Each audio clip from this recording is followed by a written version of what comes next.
좋아요, 구독 누르시면 부자 되실 거예요. 돈을 향한 말초적 신경을 인정하라 경제적 본능 시간입니다. 이시바라는 새로운 수장이 들어선 일본 경제 얘기 그리고 정치랑 굉장히 밀접하게 연결돼 있다는 얘기까지 우리가 나눴는데요. 그래서 어떤 변화가 어느 시점에 올지에 대해서 우리 이명찬 박사님께서 아주 상세하게 설명을 해주셨고 되게 새로운 내용들이 굉장히 많아요. 우리가 또 반도체를 먹고 사는 나라다 보니까 일본이 반도체 산업이 치고 올라온다 얘기를 들으면 괜찮을까 우리는 이런 생각이 들거든요. 그래서 되게 경계하게 되고 견제하게 됩니다. 그래서 이번에는 일본이 굴기하고 있는 반도체 얘기를 좀 해보려고 합니다. 다시 한번 인사드릴게요. 안녕하세요. 저는 윤진아 기자고요. 현지 사정에 정통한 일본 전문가 이명찬 개요대 박사님 또 모시고 얘기를 나눠보겠습니다. 안녕하세요. 지금 대표적인 신성장 동력이 일본에 무엇일까? 대체로 없는 것 같은데 그래도 일본이 전 국가적으로 그냥 자원을 쏟아붓고 있는 듯한 인상을 받는 것은 반도체 쪽입니다. 왜냐하면 워낙에 80년대에는 일본 반도체가 전 세계에 뭐 반을 생산을 했다라는 얘기가 있었는데 지금은 전혀 뭐 7% 정도? 10% 조금 아래로. 네, 그런 상황이다 보니 일본이 맛이 갔구나 이렇게들 평가하시는 분들도 있었는데 그러다가 일본이 요즘에 갑자기 막 공장도 짓고 이러고 있거든요. 이런 움직임을 어떻게 봐야 되는지 좀 집중 점검해 주시기 바랍니다. 일본의 경제 산업성이 이거 이번에 실패하면은 일본은 삼류국가로 전락한다. 한마디로 위기의식이 팽배해요. 왜냐하면은 지금까지 20세기는 석유의 시대였다. 21세기는 반도체 시대예요.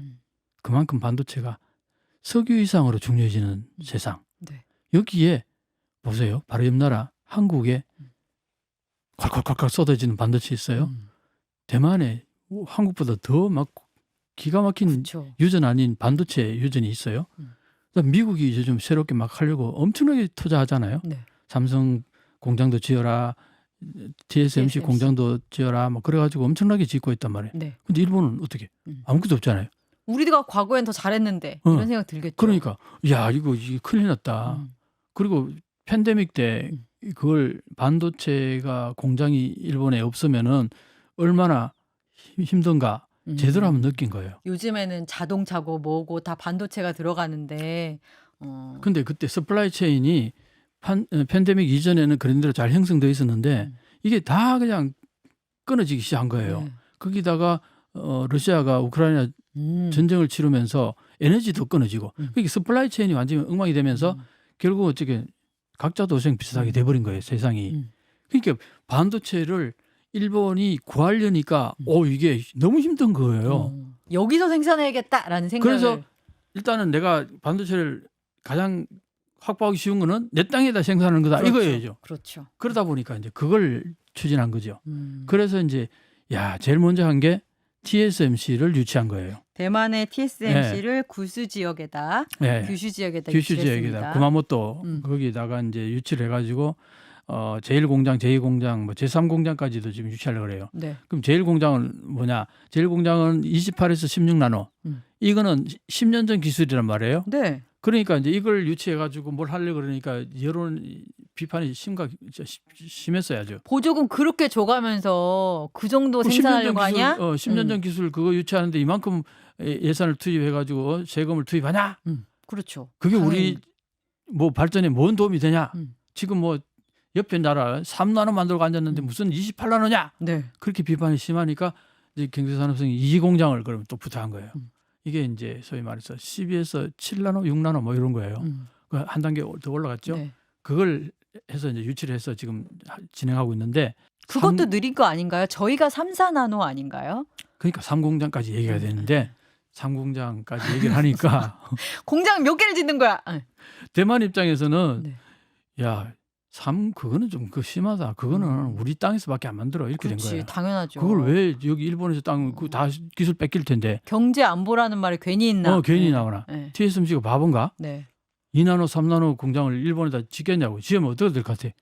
일본의 스파이들을 득실득실 해가지고 그 기술 다 빼내가려고 난리일 텐데 절대 안 오죠. 그래서 어제 난 기사를 내가 봤더니 대만에서 그 얘기를 했더라고. 첫째 조건, 둘째 조건, 셋째 조건 요게 클리어 돼야지만 그게 나중에 올지도 모른다.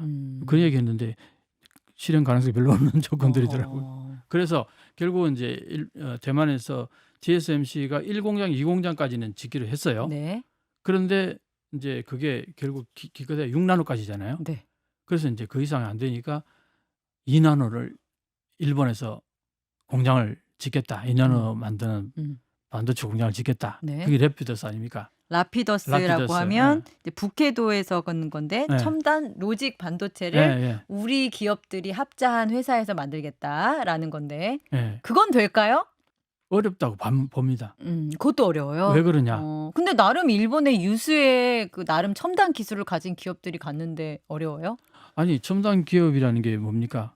다들 그 반도체하고는 관계없는 첨단 기술이겠죠. 그렇긴 하죠. 반도체 기술은 전자 기업들. 일본에 40나노 만드는 기술자밖에 없는데 그 2나노가 갑자기 기술자가 어디서 확보를 해서 그게 가능하냐고요.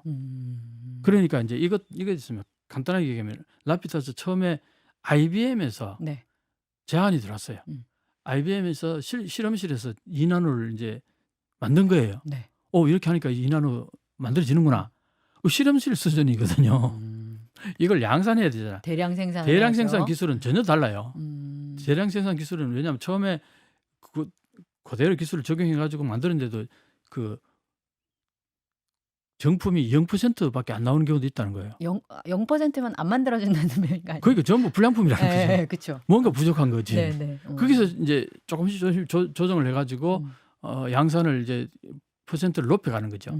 그 기술이 굉장히 어렵다는 거예요. 그렇겠죠. 그래서 그게 이제 80%, 60%, 80% 올라가야 네. 80% 지금 삼성은 지금까지 보면 83% 정도에서 더 이상 진전 안 시키고 그걸 이제 제품으로 한다는 거예요. 네. 근데 그 전에 옛날에 일본에는 그걸 뭐 거의 99%, 100% 가까이 이제 불량품이 안 나오도록 네. 기술을 끌어올리려다 보니까 이게 문제가 많았던 거죠. 코스트가 많이 들고. 네. 그래서 어쨌든 옛날에 그래서 이제 망했는데 지금 이제 래피더스가 이제 하려고 하는 게 2나노잖아요. 네.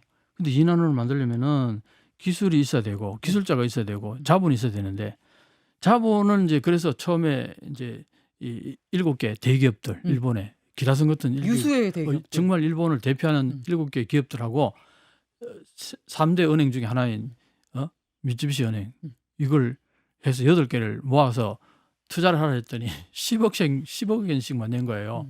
7개 대기업 10억 엔 내고 은행이 3억 엔 내 73억 엔 돈이 나온 거야. 그런데 이 공장을 지어서 제대로 풀 가동시키려면 5조 엔이 들어요.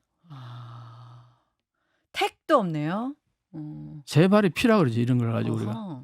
간만에 들어보네요. 참새 눈물방울만큼 투자가 들어온 거죠. 근데 기업들의 입장에선 이게 가능성이 있다. 기업들은 뭐 돈 보고 움직이는 곳들이니까 그러니까요. 가능성이 있고 여기서 첨단 반도체 생산 가능성을 좀 높게 치면 네. 충분히 투자할 법도 하는데 안 본다는 거네요. 그러니까 그렇게 안 본다는 거죠. 근데 정부가 거긴 일본은 또 정부랑 경제랑 정치랑 밀접하니까 정치에 밑보이면 안 되니까 참여한 측면 정도로만 봐야 되는 거예요. 그렇다고 보는 거죠. 정부에서 이제 강하게 드라이브를 거니까 뭐 나는 못하겠다고 딱 거절하기는 못하니까 뭐 10억 엔 정도 뭐 내는 거는 그래서 뭐 그 정도는 이제 낼 수 있다. 이래가지고 7개 업체가 그렇게 했는데 이 7개 업체가 2021년도인가 그때 이제 돈을 투자했는데 지금까지 돈이 전혀 투자가 늘질 않는다 그런 거죠. 네. 그러니까 어떻게 합니까? 당장 자본이 있어야지 공장도 짓고 할 텐데 그러니까 이제 정부가 1조 엔 가까이 지금까지 투자한 거예요. 그러니까요. 그러니까 그런 정책 자금이 보니까 계획에 따르면 27년에 국산 반도체 생산인데 네. 그러면 그런 식으로 정책 자금이 계속 들어갈 수 있을 정도의 일본이 또 자금력이 풍부한가? 우리가 앞서 1, 2부에서도 얘기했지만 빛 위에 세워진 나라 수준이 됐는데 그런 정책 자금이 계속 나갈 수 있을까요? 빛을 막 내서 생활하는 사람은요. 또 조금 빚 내는 거 별로 부담이 없어요. 내가 뭐 이 정도 빚 냈는데 더 내는 거야 뭐. 이만큼 있는 빚은 요만큼 빚 요건 뭐 그렇습니까? 그 600조 있죠. 600조. 네. 거기서 뭐 거긴데 요거 뭐 1조 정도까지 뭐 2조, 5조 뭐 그거 그런데 이게 국가 운명이 걸려 있다. 이렇게 생각하는 거죠. 판단을 그렇게 한다면 충분히 정책 자금으로 굴릴 가능성이 좀 있다. 이렇게 그럼 보는 건가요? 그래서 이제 1조까지는 이제 투자를 했는데 정부가 네. 이제 계속 할 수는 없잖아요. 네. 그러니까 이제 은행에다가 제안을 한 거예요. 음. 보증을 써주겠다. 음. 이게 잘못되면은 정부가 보증을 써주겠다. 이거요. 쉽지 않네. 은행의 입장에서는 정부가 보증 써주겠다면 투자 안 할 이유가 없잖아요. 문제는 뭐냐? 이게 모럴 해저드가 된다는 거예요. 실패해도 그렇죠. 뭐 정부가 다 보증 써준다니까 은행 입장에서는 이거만큼 좋은 뭐 영업이 어디 있어요? 그렇죠. 그러니까 투자하겠죠. 타당성 같은 거 전혀 살피지 않고 살피지 그냥 않고 그냥 일단 빌려줘. 이게 이제 문제가 될 수 있다는 거예요. 그러면 이제 지금 그 이 돈 전체가 정부가 압도적으로 모든 걸 관장하는 거잖아요. 네. 그럼 이 반도체 공장이 정부 공장인 거예요. 사실상 그러네요. 처음에 출발은 대기업들의 어떤 합자회사. 어벤져스 네. 팀을 만들어 가지고 제대로 한번 세계하고 경쟁하면 해보겠다 했는데 이 어벤져스들이 다 의욕이 없어. 낮잠 자고 뒤에서 아이 나 그거 안 할래. 어차피 뭐 손해는 안 볼 건데 정부가 보증서 주니까 이렇게 되는 거예요. 그건 은행이고. 은행은 은행이고 그렇고. 이 대기업들은 별로 관심이 안 두는 거예요. 대기업들 입장에서는 반도체는 이제 너무 초격차가 돼가지고 안 된다고 생각하고 있는 그러니까 건가요? 이제 2나노를 만들어놔도 이 7개 투자하려고 했던 그 기업체들이 이 2나노까지 자기들 제품하고 연결되는 게 별로 없는 거예요. 자기들 기업 가치를 높이는 호환성이 떨어지는구나. 그러니까 이제 예를 들어서 TSMC 유치하고 뭐 이런 것들은 이제 예를 들어서 이제 소니라든가 네. 직접 생산하는 그 제품하고 바로 이게 연결되니까. 왜냐면 범용성 제품이니까. 그러니까 이제 그렇게 하는 건데 이 2나노는 뭐 예를 들어서 토요타 같은 경우 네. 한다 치면 토요타가 이제 이제 자동차를 만들어낸다. 네네, 그러면 자율주행 이제 자동차. 자율주행 자동차를 만들려면 2나노 정도는 네. 필요하겠죠. 네. 근데 지금 일본에서 그런 움직임이 아직은 별로 없거든요. 그러니까 이것도 한참 후의 얘기니까 당장 별로 관심이 없는 거죠. 그리고 또 저는 이거가 궁금했었는데 지금 우리가 3, 4나노 정도 만들 수 있는 수준이라고 네. 하던데 27년에 2나노를 만들겠다는 일본의 계획. 그럼 우리는 지금 3, 4나노 만들고 있는데 27년도 정도 되면 그들이 목표한 수준보다 이미 더 나가 있을 가능성이 우리나 그렇죠. 대만에게 있을 것 우리나라나 같거든요. TSMC는 우리도 계속 개발할 거잖아요. 내년쯤이면 2나노를 만들어낸다고 이제 예상을 하는데 네. 2025년에 이미 TSMC하고 한국은 2나노 만들었는데 네. 일본에서 27년 만들어낸다는 거잖아요. 네. 그것도 이제 만들어낸다고 얘기하는 거지. 그죠. 그 기술자가 있나? 목표. 목표치인 거지. 그러니까 그리고 그걸 이제 만들어 놓으면은 아무튼 5조 원 정도 투자해가지고 이게 반도체는요 계속 기술이 업그레이드 그쵸. 시켜야 되고 네. 투자도 엄청나게 해야 되고 그다음에 기술 여러 가지 많은 부분들이 계속 업그레이드 돼 나가야 되는데 네. 지금 정부에서 그렇게 돈을 투자해가지고 이걸 상품을 만들어서 팔아서 이익을 남겨야 되잖아. 네. 과연 이게 영업이 제대로 되겠느냐? 누가 살까? 그게 누가 살까? 네. 아니 이미 검증된 삼성 거랑 TSMC 거 안 사고 일본 거를 사야 돼야 할 내 유인이 뭐야? 그렇죠. 이렇게 될 것 같은데요. 그런 것도 굉장히 강한 거죠. 그리고 미국에서도 많이 이제 만들어낼 거고. 그럼 도대체 이게 큰 선모가 누구냐 이거야.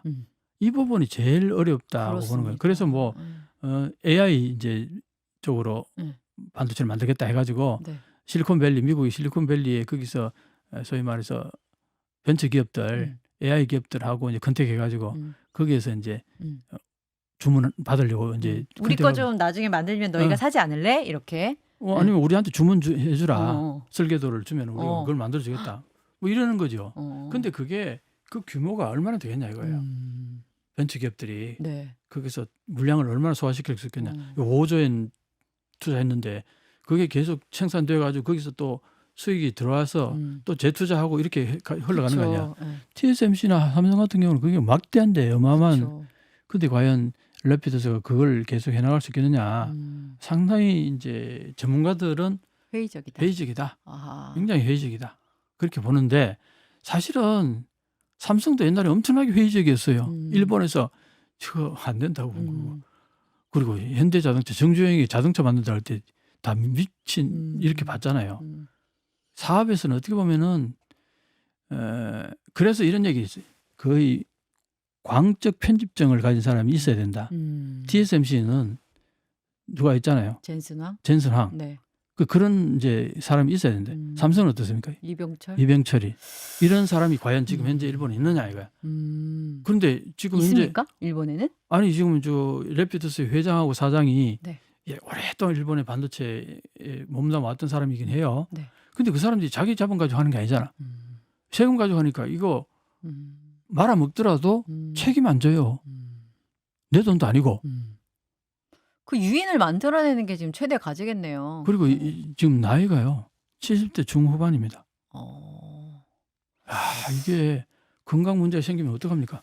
최근 트렌드를 또 잘 이해하고 계실까라는 궁금증이 뭐 좀 그런 생기긴 것도 하네요. 뭐 그런 것도 있겠고 여러 가지로 밀어붙여야 되는데 그 엄청나게 이게 그 예착을 갖고 네. 내 사업이 같이 막 온갖 그 난관을 무릅쓰고 밀어 나갈 수 있는 그 추진력 같은 게 이런 게 과연 있느냐 이런 부분들.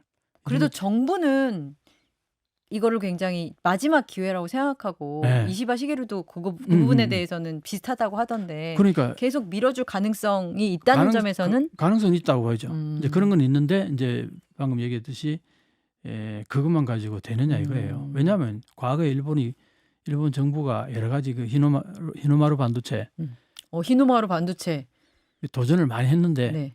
대체로 다 실패했어요. 그러니까 일본 전문가들 중에 네. 경제 산업성이 주도하는 저거 얘기 안 된다. 얘기 안 된다. 그렇게 보는 거예요. 일본 정부가 주도하는 현재 반도체 드라이브에 대해서 네. 그러면 좀 긍정적인 전망을 하는 쪽보다는 부정적 전망을 하는 쪽이 일본 내에도 굉장히 많나요? 많다는 거죠. 만들 수는 있을지도 몰라요. 네. 만들 수는 있을 거고 어느 정도 양산도 할지도 모르는데 그게 돈벌이가 되겠느냐 이 문제가 있는 거죠. 그렇군요. 일본에 그게 대량 생산해서 시장이 있어야 되는데 시장이 없다 이거다. 그렇죠. 시장이 그 시장 확보가 가장 어려울 거라고 보는 거예요. 사실은 일본의 전자 제품이라든가 가전 제품들 왜 다 망했습니까? 그렇네요. 한국의 삼성이나 LG한테 다 밀려버렸잖아요. 저도 기술력이 없어서 그런 게 아니잖아요. 고등학교 때까지는 일본 소니 CD 플레이어가 제일 좋았고 최고 좋았죠. 그렇게 좋았던 게 왜 밀렸냐 이거예요. 시장 문제, 시장 문제. 그 코스트하고 단가 문제 이런 것들이 일본이 제대로 그걸 제대로 못했던 거예요. 근데 지금 거기까지 들으면 일본은 사실 우리에게 어떤 이미지였냐 하면 예전에 아빠가 일본 여행 가서 코끼리가 밥통 사오고 첨단 전자제품을 생산할 수 있는 어떤 나라였는데 지금은 말씀하셨던 인건비도 뭐 나쁘고 그다음에 또 뭐 시장도 그렇게 내수 시장도 그렇게 좋지 않고 실질 임금 하락하고 뭐 이래 가지고 일본 경제에서 좋은 점이 뭐가 있죠? 그래도 좀 소재 장비. 소부장. 네, 소재 부품 장비 얘기하잖아요. 네. 소재하고 장비는 세계적으로 유명하잖아요. 네. 그 장비 같은 경우는 예를 들어 EUV 이 반도체 만드는데 렌즈. 그치 렌즈 이게.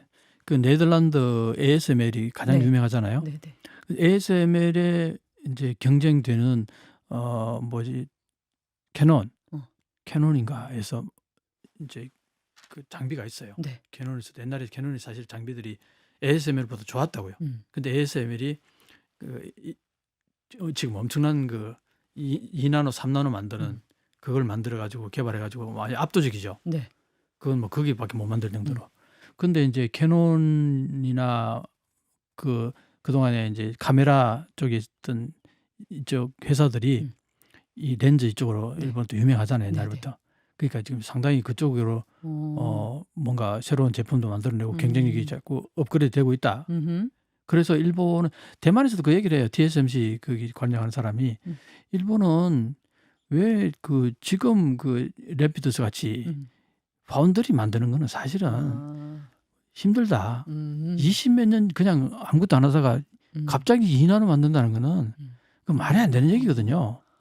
그러니까 말이 안 되는 얘기인데 그걸 하지 않을 수 없어 한다 이런 얘기인데 그것보다는 차라리. 일본이 잘하는 소재 부품 장비에 더 집중해서 그걸 더 업그레이드 시켜서 하는 게 훨씬 낫지 않냐 이런 조언을 해줘요. 그럼 이시바 시게루는 아직 그의 어떤 경제적인 비전이 구체적으로 드러나진 않았지만 이런 부분에 대한 인식도 있을까요? 당연히 있겠죠. 그거는 이제 앞으로 전문가들이 옆에서 많이 이제 달라붙을 거 아니에요. 이번에 만약에 10월 27일 날 그 중의원 선거에서 자민당이. 자민당이 뭐 괜찮은 성적을 거두잖아요. 네. 그러면 나는 의외로 네. 이시바 시게루 장기로 갈 수도 있지 않을까. 오. 왜냐하면 아까 얘기했잖아요. 당장 지금 경쟁 상대가 없어요. 고이즈미 신지로는 내가 볼 때는 5년 앞으로 5년 10년 내가 볼 때 힘들다고 하고 지금 40대 중반인데 50대 중반이나 가야지 제대로 토론도 하고. 토론도 하고 뭐 정책도 소화해 낼 수 있을 것 같고 다카이치 사나이는 내가 볼 때 총리가 될 수가 없어요. 이번에 가장 좋은 기회였는데 안 된 결정적인 이유가 두 가지 중에 하나는 극복이 안 돼요. 다른 하나는 야당의 뭐 노다가 계속 대표를 한다는 보장은 없으니까. 그렇다고 쳐도 그렇다 쳐도. 한 번 구구는 영원한 구구니까. 그러니까. 그런데 그렇게 따지면 사실 지금 저는 박사님이랑 계속 얘기를 하면서 일본 경제에 대해서 굉장히 부정적인 네. 그렇게 가망이 있어 보이는 측면이 많이 없다라는 생각을 하다가 이시바 시게루가 지금 가망이 없어 보이는 일본이라도 사실 경제를 이렇게 다시 한번 구조 개혁을 하는 거는 뚝심을 가지고 좀 길게 봐야 되는 작업이잖아요. 강력한 리더십이 있으면은 그렇습니다. 지금까지 일본에 강력한 리더십이 없었어요. 그렇습니다. 아베가 있었는데 잘 못하는 리더십이었고. 아베는 진짜 와. 그 정도예요? 벌거벗은 임금님이었어요. 아까 얘기했잖아요. 그게 아무 머리 든 게 별로 없는 상태에서 하라는 대로 퍼포먼스 했어요. 근데 박사님 괜찮아요? 그렇게 욕해도? 일본에서 뭐 일본에서 내 이상으로 욕하는 사람은 거지기 수도 있어요. 오케이. 아베에 대해서. 그렇군요. 그래서 저는 이시바 시게루가 만약에 말씀하신 대로 장기 집권할 수 있는 환경에 갖춰지고 이시바 시게루가 현재 일본 경제 상황에 대해서 제대로 파악하고 있다면 이거 만약에 구조를 제대로 바꾸면 솔직히 극복 가능한 이슈기도 하잖아요. 그렇죠. 그러니까. 금리 조정하고 그래서 이제 빚을 좀 줄이고 그다음에 아까 말씀하신 대로 괜히 반도체 뻘짓하지 말고 소부장에서 장점을 살려서 그 연쇄망에서 핵심적인 고리를 제대로 찾는 그렇죠. 그런 식의 작업을 하는 걸 한다면 그러니까. 일본을 우리가 더 이상 무시하면 안 되겠다 이런 생각도 드는데요. 우리가 뭐 일본을 무시한 적은 없잖아요. 지금까지. 요즘에 많이 무시하지 요즘은 않나요? 하죠. 요즘 저렇게 하니까 무시하죠. 할 만한 부분들도 좀 있었잖아요. 솔직히 말해서. 많죠. 네. 예를 들어서 뭐 지금 무기 같은 거는 좀 예외긴 합니다. 우리가 특수한 상황이니까 지금 한국의 무기 뭐 전 세계 엄청난 그 각광을 그렇죠. 받잖아요. 네. 수출도 많이 하잖아요. 네. 일본 자위대 무기 수출 생산을 거의 못 하잖아요. 제대로 된 제품을 만들어낼 수가 없어요. 왜냐하면 그렇죠. 배당을 해요. 이 기업에는 뭐 탱크를 만들어. 총만 만들어 뭐 이런 이거는 식으로. 총 만들어라. 이거는 비행기 만들어라. 이렇게 하니까요. 어떻게 합니까? 그 사람이 기업들에서 이걸 많이 만들어야 그 단가도 싸지고 뭐 이렇게 좋은 제품도 만들어낼 수 있잖아. 그래서 경쟁도 하고. 좋은 걸 만들어내면은 수출을 할 수 있다는 전제하에 그런데 일본은 그동안 그게 아니었단 말이에요. 그러니까 정부가 납품 의뢰하면은 그걸 그냥 대충 만들면 사줄 건데? 요구하는 대로 만들어주면 사주는 거예요. 그리고 당장 전쟁 날 것도 아니니까 성능이 막 되게 좋을 필요도 없고. 그렇죠. 그러니까 눈 가리고 하는 식으로 장사를 한 거예요. 그렇네요. 그러다가 이제 그게 확장성이 없으니까 네. 기업들이 철수를 하기 시작한 거야. 이게 물론 뭐 이렇게 만들어가지고 이게 예산이 이만큼 들었으면 이익을 얼마만큼 남겨가지고 그걸 요구를 하면 정부가 그 돈을 줘요. 그걸로 끝. 그냥 근근히 월급쟁이 같은 사업을 했군요. 그러니까 그렇죠. 그냥 납품 받아가지고 그걸 만들어줘서 돈 버는 그 정도밖에 안 되니까 어떻게 그럼 경쟁력이 생길 수가 없죠. 경쟁이 생길 수가 없죠. 그래가지고 어떤 경우에는요 기관총이요 이거 막 따라락 나와야 되는데 갔다가 멈추기도 하고요. 딱공 이게 안 나가는 경우도 있고. 그러면 뒤에 당겨가지고 했는데 막 그냥 다다닥 나가는 경우도 있고. 이게 철창을 보내야죠. 그런 것을 만들어내는 경우도 있고 P1이라고 정찰기 있잖아요. 네. 정찰기가 뭐 꽤 많이 만들어냈는데 그게 지금 공항에 이렇게 세워놨을 거 아니에요. 네. 반 이상이 못 돈대요. 정찰기가 정찰을 못해. 네. 그렇게 지금 그 자위대에 나온 사람이 그런 글을 시리즈로 한 4부작 이렇게 썼는 걸 보니까 얼마나 지금 자위대의 그 소위 말하는 무기들이 형편없는지에 대해서 아주 적나라하게 까발렸더라고요. 그렇군요. 지금 이게 일본의 문제다. 그게 왜 그러니까 무기 생산하는 시스템 자체가 그랬다는 거예요. 방금 얘기해. 정부가 그냥 한마디로 납품 의뢰를 하면은 그거 제품 만들어주면 신기하네. 거기에 들어간 돈을 자기들이 계산해가지고 거기다가 이익 좀 남겨가지고 그걸 청구하면 그냥 그대로 돈을 준다는 거예요. 이 시장이 가격보다 4배, 5배도 많을 수도 있는 거예요. 그렇죠. 이런 누가 식으로 사, 가면은. 그거를. 그러니까 한국 제품하고 시장에 나가면 뭐 경쟁이 안 되죠. 경쟁이 안 되지 아예. 그렇군요. 저희 한국이 다이나믹 코리아가 네. 이제 요즘엔 좀 나쁜 뜻으로 쓰이기도 하는데 사실은 좋은 뜻이었잖아요. 네. 굉장히 역동적이고 경쟁적이고 생명력이 넘치고. 근데 이제 일본은 거기에 비해서 굉장히 이제 좋은 말로 하면 안정적이지만 그렇죠. 약간 고인물이고 네, 아까 네. 말씀하셨듯이 이제 혁신이 이루어지지 않는 생태계였는데 이시바 시게루가 아까 말씀하신 거에 따르면 괜찮은 사람이니까 지금 고민이 많은 사람이니까 지금까지 자민당의 성격하고 다른 사람이 된 다른 거예요. 사람이니까. 그러니까 이게서 변화의 아, 하나의 그 뭐랄까 싹이라 그럴까? 네. 나는 그걸 본 거예요. 맹하다. 일본에서 요 기회를 잘 살리면은 정말 한번 일어설 수 있는 기회가 왔다 일본에게. 나는 그렇게까지 봐요. 그렇군요. 그런데 이걸 제대로 못 살리면은 진짜 일본의 기회가 한참 멀어진다고 봐요. 그래서 제가 사실 드리고 싶은 질문이 그거였거든요. 이제 일본이 이제 침체 20년을 지나서 30년째인 네. 나라인데 네. 그럼 30년 더 갈까요?라고 여쭤보고 싶었는데 그 변수가 지금 딱 최근에 생긴 거거든요. 나는 그렇게 봅니다. 지금 어. 현재 자민당이 거의 막판까지 왔다가 소생을 했잖아요. 네. 기사회생을 했는데 네. 요걸 일본 국민들이 네. 잘 살릴까? 저 사람에게 이제 리더십을 한번 기대해 보자 해가지고 서포트 해주고 지금 이시바 시게루를 끌어내리려고 하는 세력은 옆에 부직수로 있어요. 아하. 자민당의 그 소위 말해 국회의원들 그 이시바 저기 다카이치 산하에 찍었던 국회의원들은 전부 다 빨리 저 무너져라 아마 기도할 거예요 뒤에서. 지금 그래서 인터넷 들어가 보면 유튜버들이 금방 이제 끝난다 이시바 정권 오래 못 간다 그런 유튜버들 막 엄청 많아요. 그렇군요. 한번 그것도 봐야겠네요. 그래서 지금 반도체를 중심으로 저희가 얘기를 했는데 이 반도체를 포함해서 일본 경제가 다시 한번 비상할 수 있을지 여부는 이시바 시게루의 그 정치적인 위상과 미래, 그다음에 당장은 10월 말에 있는 네. 선거가 아주 굉장히 중요하다고 봅니다. 그래서 우리가 되게 좋은 시점에 우리 박사님을 뵌 것 같아요. 네. 일본이 과연 다시 네. 30년을 끊어낼까 말까를 결정할 수 있는 승부처. 저는 진짜 흥미진진하게 지켜보고 있습니다. 일본이 변화가 가능해? 일본이 바뀐다고? 일본이 바뀐다고? 지금 싹이 보이는 거예요.